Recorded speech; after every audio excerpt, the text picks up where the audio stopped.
Hello friends, welcome back to my channel Vaishu కుట్టి vlogs. అందరూ ఎలా ఉన్నారని బాగున్నారా? మేము బాగున్నామండి. ఈరోజు రెసిపీ వచ్చేసి గుత్తొంకాయ కర్రీ అండి. ఈ కర్రీ వైట్ రైస్లోకి, బగారా రైస్లోకి అండ్ ఈవెన్ చపాతీలోకి దేంట్లో తీసుకున్నా సూపర్ ఉంటుందండి గుత్తొంకాయ కర్రీ. దీన్ని ఎలా చేసుకోవాలి ఏంటి అనేది ప్రాసెస్ చూపిస్తాను, చూడండి. మీరు కూడా ట్రై చేయండి, చాలా టేస్టీగా అయితే ఉంటుంది. ఫస్ట్ మనం వంకాయలను తీసుకోవాలండి, ఫ్రెష్గా ఉన్న వంకాయలని. ఈ తొడాలని ఇంత బారుగా ఉంచుకోకుండా వీటిని కట్ చేసుకోవాలండి, ఈవెన్గా చిన్నగా. ఇంత పెద్దగా ఉంచుకోవాల్సిన అవసరం లేదు వీటిని. సో వీటిని నీట్గా క్లీన్గా కడుక్కొని ఇట్లా చిన్నగా తొడాలను కట్ చేసుకొని పెట్టుకోవాలండి. అండ్ మనం గుత్తొంకాయకి కావాల్సిన ఇంగ్రీడియంట్స్ వచ్చేసి పల్లీలండి. 1 కప్పు పల్లీలని తీసుకోండి. కొబ్బరి పౌడర్ అండి, మీ దగ్గర కొబ్బరి పౌడర్ ఉన్నా పర్లేదు, ఎండు కొబ్బరి ఉంటే దాన్నైనా యూజ్ చేసుకోవచ్చు మీరు. ఒక పెద్ద ఉల్లిపాయ, ఒక పెద్ద టమాటాని తీసుకోవాలండి.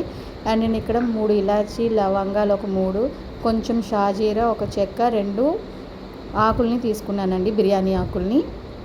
ఇప్పుడు మనం స్టవ్ ఆన్ చేసుకొని సిమ్లో పెట్టుకోవాలండి. గ్యాస్ని ఎప్పుడు లో ఫ్లేమ్లోనే పెట్టుకుని ఒక చిన్న ప్యాన్ తీసుకోవాలండి. ఇది ప్యాన్ హీట్ అయిందో లేదో చూసుకోవాలి. ఇందులో ఇప్పుడు మనం ఆల్రెడీ తీసుకున్నాం కదండి గ్రౌండ్ నట్స్ని, పల్లీల్ని, వాటిని వేపుకోవాలండి. చక్కగా ఫైన్గా నీట్గా వాటిని వేపుకోవాలండి. మంచిగా వేగిపోవాలి పల్లీలు, పచ్చిదనం పోవాలండి. ఇప్పుడు ఇందులోకి 3 స్పూన్లు నువ్వులను తీసుకోవాలండి. నువ్వులను కూడా చక్కగా వేగనివ్వాలండి, లేదంటే ఆ పచ్చి స్మెల్ వస్తుందండి మనకి. పల్లీలు నువ్వులు మంచిగా వేగాలండి. ఒక 2 to 3 సెకండ్స్ వేస్తే సరిపోతుందండి నువ్వుల్ని. అవి చిట్పట్లాడుతూ ఉంటాయి. మనం అప్పుడు స్టవ్ ఆఫ్ చేసేసుకోవాలండి. ఆఫ్ చేసేసుకొని వాటిని చల్లారనివ్వాలండి. చక్కగా చల్లారిపోయినాక మనం ఒక జార్ తీసుకుని అందులో ఈ పౌడర్ అంతా మిక్స్ పట్టుకోవాలండి. మనం పల్లీలని నువ్వుల్ని చల్లగా అయిపోయాక జార్లో వేసుకోవాలి. నేను తీసుకున్న కొబ్బరి పౌడరు, అలాగే ఉల్లిపాయ టమాటాని వేసుకోవాలండి. అండ్ ఇందులోకి 1 స్పూన్ సాల్ట్, మీరు సాల్ట్ మీకు సరిపడినంత మీరు వేసుకోండి. నేనైతే 1 స్పూన్ సాల్ట్ తీసుకున్నాను.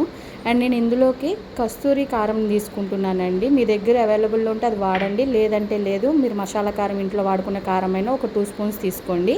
దీన్ని ఇప్పుడు ఫైన్గా పేస్ట్ చేసుకోవాలండి. అండ్ ఇందులోకి మనం కొత్తిమీరను కూడా యాడ్ చేసుకోవాలండి. ఇప్పుడు దీన్ని మంచిగా ఫైన్గా పేస్ట్లా తయారు చేసుకోవాలండి. ఇదిగోండి, మీకు నేను పేస్ట్ చేసి చూపిస్తున్నాను. ఈ విధంగా అయితే పేస్ట్ చేసుకోవాలండి అన్నిటినీ. ఇప్పుడు మనం తీసుకున్న గుత్తి వంకాయల్ని ఇదిగోండి ఈ విధంగా కట్ చేసుకోవాలండి. మీరు తీసుకున్న అన్ని వంకాయలని ఈ విధంగా కట్ చేసుకోవాలండి నీట్గా. వాటిని వాటర్లో వేసుకోవాలండి. వాటర్ తీసుకుని అందులో కొంచెం సాల్ట్ వేసుకుని కట్ చేసుకున్న వంకాయలన్నీ అందులో వేసుకోవాలండి. ఇప్పుడు మనం స్టవ్ మీద ఒక ప్యాన్ పట్టుకుందామండి. ఇప్పుడు దీంట్లోకి మనం ఆయిల్ని యాడ్ చేసుకోవాలండి. ప్యాన్ హీట్ అయ్యాక ఆయిల్ని యాడ్ చేసుకోండి. నేనైతే ఒక 4 స్పూన్స్ వరకు ఆయిల్ని యాడ్ చేసుకున్నాను. ఆయిల్ హీట్ అయిందో లేదో చూసుకోవాలండి. మనం ఏ వంట చేసినా ఖచ్చితంగా ఫ్లేమ్ అనేది మీడియంలోనే పెట్టుకోవాలండి. మీడియం ఫ్లేమ్లో ఉంటే మాడిపోకుండా ఉంటుంది, అవి మంచిగా కుక్ అవుతాయండి. వంకాయలు నీట్గా మనం ఫ్రై చేసుకోవాలండి. మనం తీసుకున్న వంకాయలన్నిటిని ఫ్రై చేసుకోవాలి. ఆయిల్లో వేయగానే చిట్పట్లాడుతుంది కదండి. సో అదంతా స్టవ్ అంతా స్ప్రెడ్ అవ్వకుండా ఉండాలి కాబట్టి మనం దాన్ని క్లోజ్ చేసుకోవాలండి. లిడ్ పెట్టుకుని మూత పెట్టేసుకుని.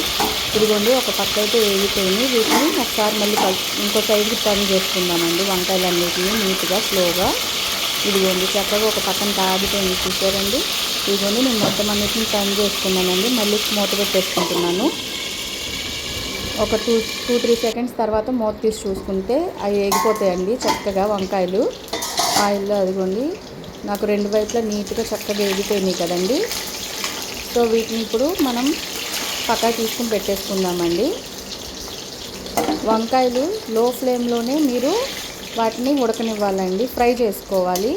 లేదు అంటే మాడిపోతాయి. మనం లో ఫ్లేమ్లో పెట్టుకుని చక్కగా ఫ్రై చేసుకుంటే ఈ విధంగా ఈవెన్గా కుక్ అవుతుందండి వంకాయని. ఇదిగోండి వీటిని పక్కన పెట్టుకుందాం. ఆల్రెడీ నేను పేస్ట్ చేసి పెట్టుకున్నాను కదండి, దాన్ని కూడా తీసి పక్కన పెట్టుకున్నాను. అండ్ స్టవ్ కట్టేసుకుంటాం కాబట్టి ఆయిల్ హీట్గానే ఉంటుంది కదండి. ఇందులోకి ఇప్పుడు మనం ఒక 4-5 మిర్చిని చీల్చి ఇట్లా వాటిని కూడా ఫ్రై చేసుకుందామండి. మనకు ఆల్రెడీ ఆయిల్ హీట్ అయి ఉన్నదే కాబట్టి ఆ హీట్ సరిపోతుందండి. స్టవ్ ఆఫ్ చేసుకున్నా. ఇదిగోండి వీటిని కూడా తీసి పక్కన పెట్టుకుందాం. నేను ఇక్కడ వంకాయలు అన్నిట్లోనూ స్టఫ్ని అయితే కూర్చేసుకున్నానండి. అదిగోండి ఇట్లా మొత్తం అన్నిటిలోనూ స్టఫ్ని కూర్చేసుకోవాలి. వంకాయలు చల్లగా అయ్యాక స్టఫ్ని పెట్టుకోండి. ఇప్పుడు ఆయిల్ మళ్ళీ హీట్ చేసుకోవాలండి. స్టవ్ వెలిగించుకుని మీడియం ఫ్లేమ్లో పెట్టుకుని ఆయిల్ హీట్ అయ్యాక మనం ఆల్రెడీ పేస్ట్ వంకాయల్లో పెట్టింది మిగులుతుంది కదండి, దాన్ని ఇందులో వేసుకోవాలి. ఫస్ట్ మనం ఆయిల్ హీట్ అయ్యాక 1 స్పూన్ అల్లం వెల్లుల్లి పేస్ట్ వేయాలండి. ఆ అల్లం వెల్లుల్లి పేస్ట్ మంచిగా చక్కగా గోల్డెన్ కలర్లో వచ్చేలా వేసుకోవాలి. తర్వాత మనం తీసుకున్న మసాలా పౌడర్, మసాలా దినుసులు ఉన్నాయి కదండి, వాటిని కూడా ఇందులో వేసేసుకొని చక్కగా కలుపుకోవాలండి. ఇవన్నీ ఏగిపోవాలండి. అల్లం వెల్లుల్లి పేస్ట్, మనం వేసుకున్న మసాలా దినుసులన్నీ వేగాక ఇందులో ఒక చిటికెడు పసుపు వేసుకోండి. మొత్తం అంతా ఫైన్గా మొత్తం ఫ్రై అయ్యేలా చూసుకోండి. చూడండి ఇక్కడ నాది మంచిగా ఫ్రై అయిపోయింది. ఇప్పుడు మనం ఆల్రెడీ మిగిలిపోయిన పేస్ట్ ఉంది కదండి, అందులో అది అంతా మొత్తం ఆ మిశ్రమం అంతా ఆయిల్లో వేసేసుకోవాలండి. దీన్ని ఇప్పుడు లో ఫ్లేమ్లోనే చక్కగా కుక్ అవనివ్వాలండి. మొత్తం అంతా ఒకసారి నీట్గా కలుపుకోండి. ఆయిల్లో చక్కగా పేస్ట్ పట్టేలాగా మనం వేసిన అల్లం పేస్ట్ అవన్నీ నీట్గా ఈ పేస్ట్ పట్టాలండి. సో నీట్గా ఈవెన్గా మొత్తం అంతా మిక్స్ చేసుకోండి.